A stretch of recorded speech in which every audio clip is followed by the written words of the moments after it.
શું કીધું સાહેબે, ડોક્ટર સાહેબે? મને હસવું આવે. એટલે આ પથરીની સમસ્યા એવી છે, સાહેબે એમ કીધું કે નીકળવાની તૈયારી છે, એટલે ગણી રાખીને એમાં પેશાબ કરજો.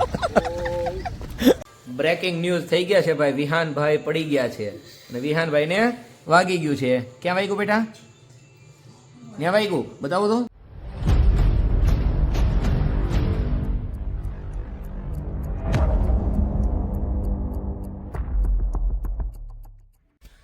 હેલો ગાઈઝ, ગુડ મોર્નિંગ, જય દ્વારકાધીશ. માંગો વિશ અને આપે 30 એવો છે મારો દ્વારકાધીશ. જય મુરલીધર. કેમ છો બધા? મજામાં હશો અને મજામાં જ રહેવાનું છે.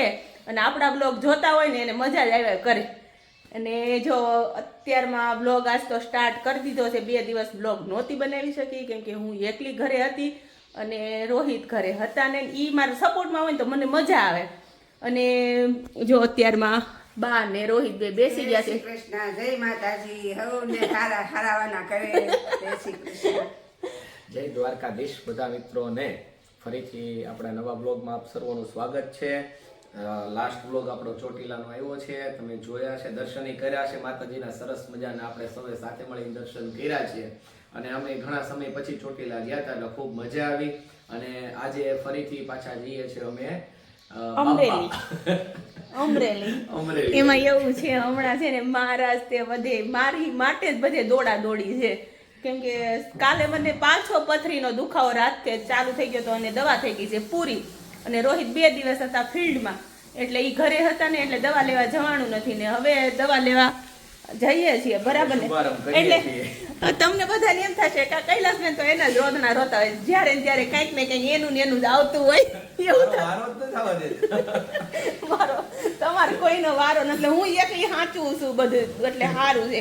તમે બધા હાજા નરવા રહ્યો બધાને ભાઈ, તમને જલ્દી જલ્દી સારા કરી દેશું અને બસ એ માટે જ આજે જઈએ છીએ. તો ચાલો તમે બધા આવી જાઓ મારી સાથે. આજે આપણે અમરેલી જઈએ, હોસ્પિટલે જવાનું છે, બીજું કંઈક જોઈએ અમરેલીમાં કંઈક જોવા જેવું હોય આપણે એ પણ જોશું. તો ચાલો આવી જાઓ મારા વાલા.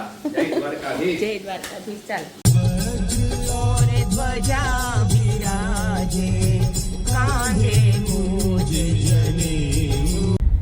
અમરેલી પહોંચી ગયા અને ટ્રાફિક અત્યારમાં કઈ છે નહીં. અંદર જઈએ, ગામમાં એન્ટ્રી કરીએ ત્યારે ખબર પડે. એટલે ત્યાં હોય પણ અત્યારે શું છે, વીકેન્ડ હોય ને, શનિ રવિ હોય તો વધારે હોય ટ્રાફિક. શનિ રવિ છે નહીં એટલે ઓછું છે ટ્રાફિક અત્યારે. અને અમારે જવાનું છે રામાનું સાહેબ ને ત્યાં, જે હોસ્પિટલ આપણે રાઘવેન્દ્ર હોસ્પિટલ છે ને, જનરલ સર્જન છે, એની પાસેથી દવા ચાલુ છે. ત્યાં જઈએ. હવે એકવાર તો ટ્રીટમેન્ટ લીધી છે, હવે નેક્સ્ટ ટાઈમ પાછું આ બતાવવા આવ્યા છે. હા, હવે આજે કેટલા દિવસની દવા આપે એ ઉપર અને નીકળી જાય ને સ્ટોન મારે એવી પ્રાર્થના કરજો બધા, બરાબર ને? હું અત્યારથી પ્રાર્થના કરું છું ભાઈ, તને પથરીનો દુખાવો સારો થઈ જાય, પથરી હંમેશા માટે તારી જિંદગીમાંથી વહી જાય તો સારું. બહુ તકલીફ થાય છે મને, દુખાવો થાય છે એટલે જ આજે આવ્યા છીએ આપણે.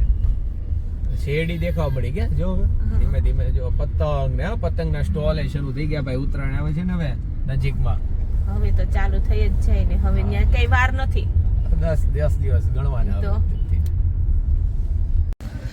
શું કીધું સાહેબે, ડોક્ટર સાહેબે? મને હસવું આવે. એટલે આ પથરીની સમસ્યા એવી છે, સાહેબે એમ કીધું કે નીકળવાની તૈયારી છે, એટલે ગણી રાખીને એમાં પેશાબ કરજો.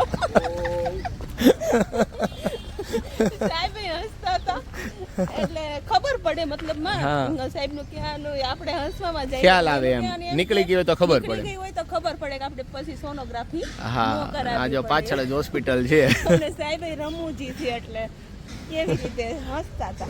બસ એમ હસતા હસતા આવો ને એમ તો મજા આવે. હોસ્પિટલ માંથી હસતા હસતા નીકળવાનું. ઘણા દર્દીઓ કેવું ખબર ને, એકદમ આમાં માયુસ થઈ ગયા હોય ને, એમ આપણે હસતા જ રહેવાનું હંમેશા. હા, મને તો ગમે એટલું થયું હોય તો હસતી, એટલે હું હસતા હસતા બધું દુઃખ સહન કરું છું ને, એટલે મને વધારે બધું થાય, વધારે થાય એમ ને. ચલો હવે ગાડી આપણી આવી ગઈ છે. નથી કહેતા કે તમારામાં જેટલી સહન શક્તિ હોય ને, જેટલી સહન કરવાની શક્તિ હોય ને, એટલું ભગવાન તમારા ઉપર વધારે નાખે એમ. એટલે હું જ્યાં સુધી હસતી હસતી બધું સહન કરું છું ને, ત્યાં સુધી ભગવાન એવું બધું નાખ્યા રાખશે ને. પછી હું જયારે હસવાનું બંધ કરીશ ને તો હું સાજી નરવી થઈ જઈશ.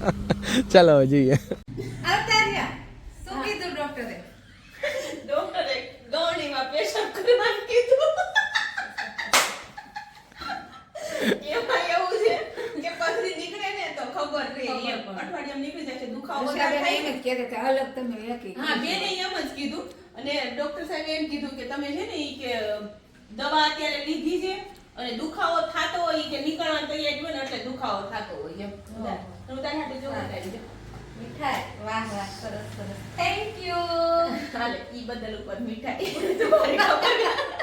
તમારી ખબર કાઢવા આવી ને એટલે તને મીઠાઈ આપી સરસ હેલો ફ્રેન્ડ્સ બપોરા થઈ ગયા છે અને ચાલો બધા બપોરા કરવા બટેકાનું શાક રોટલી દાળ વડા અને ખાંડવી તમે શું કહો પાટુડી પાટોડી હું પાટોડી કહું ઈ બધા પાટુડી કે હા. મેં કે અસલી નામ એનું ખાંડવી છે અને બે છોકરા સ્કૂલે થઈ ગયા બોલો જય દ્વારકાધીશ જય દ્વારકાધીશ. ચાલો જમવા અને વિહાનભાઈ ચોકલેટ લઈને બેઠો જો જમવા ટાઈમે ચોકલેટ લઈને બેવાનું હોય ચાલો જમી લઈએ જમીને મળીએ બપોરના ચા પાણી પીધા અને વાગ્યા છે અત્યારે 6:30 આજ તો મોડા ચા પાણી પીધા હતા અને સાહેબ એનું કામ લઈને બેઠા છે હેલો કામ કરવું પડે ને ભાઈ ઓફિસે કરવું પડે મોકલવાની ને. છે બધી ડિટેલ એટલે જ તે ને કામ તો આરવાર કરવાનું જો હા. બધું ને મારે તે મારું મશીનનું કામ છે થોડુંક બ્લાઉઝનું તે સીવવા બેસવું છે હજી રસોઈને થોડીક વાર છે તો થોડીક વાર બેસી જાવ બરાબર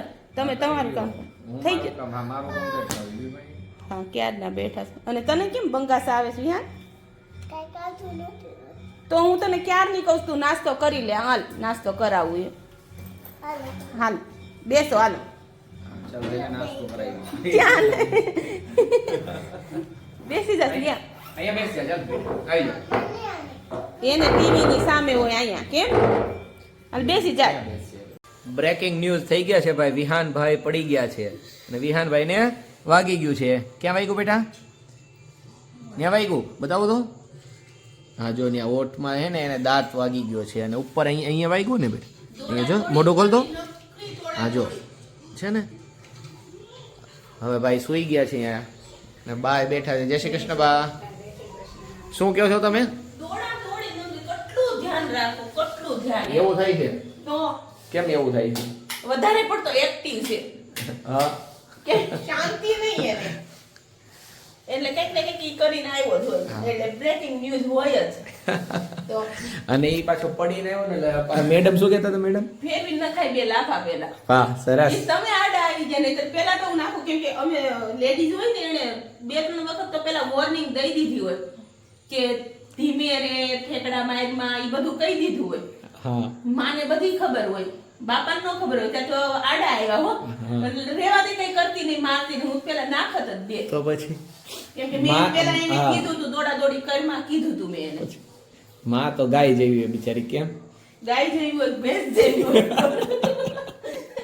માં ઈ માં ગાય હોય, ગાય હોય, ભેંસ બાપા હોય. બાપા તો બિચારા વધારાના જ હોય એમ બરાબર આ ગમે એટલું કરતા હોય ને બાપા તોય ઓલો કહેવાય ને બળદ જેવું કામ એમ કહું આખા ઘરનો ભાર ઉપાડે ને એવું? બાપાનું મહત્વ છે ભાઈ બાપ ઈ બાપ બરાબર બાપની જગ્યા કોઈ ન લઈ શકે હા એમાં એવું હોય છે એમાં ને દીકરાને તો બાપની બહુ જરૂર હોય દીકરી હોય ને એને માની જરૂર હોય દીકરો હોય ને એને બાપની જરૂર હોય કેમ? બાપ ખાલી બેઠો હોય ને હા. તોય એને આમ એમ થાય મારો બાપ બેઠો છે એને આમ સહારો હોય ગમે ત્યારે આમ એને બિઝનેસમાં એમ આગળ વધવું હોય ને તોય એને એક એમ સાથ સપોર્ટ જેવું લાગે ભલે એના બાપા કઈ કરી ન દેતા હોય તોય એને એવું લાગે મારો બાપ છે મારી પાછળ વાહો છે એમ એમાં એકચ્યુઅલી એમાં પાછું એવું હોય મિત્રો કે કોઈ પણ બાપ હવે તો ભાઈ આ જો હું પપ્પા જ છું બરાબર છે એટલે કે ભાઈ બાપ હોય ને એ દેખાડે નહીં ક્યારે એ કેટલું સહન કરતા હોય ને એની પીઠ પાછળ કેટલા ઘા વાગતા હોય ને એ દેખાડો એને ન થાય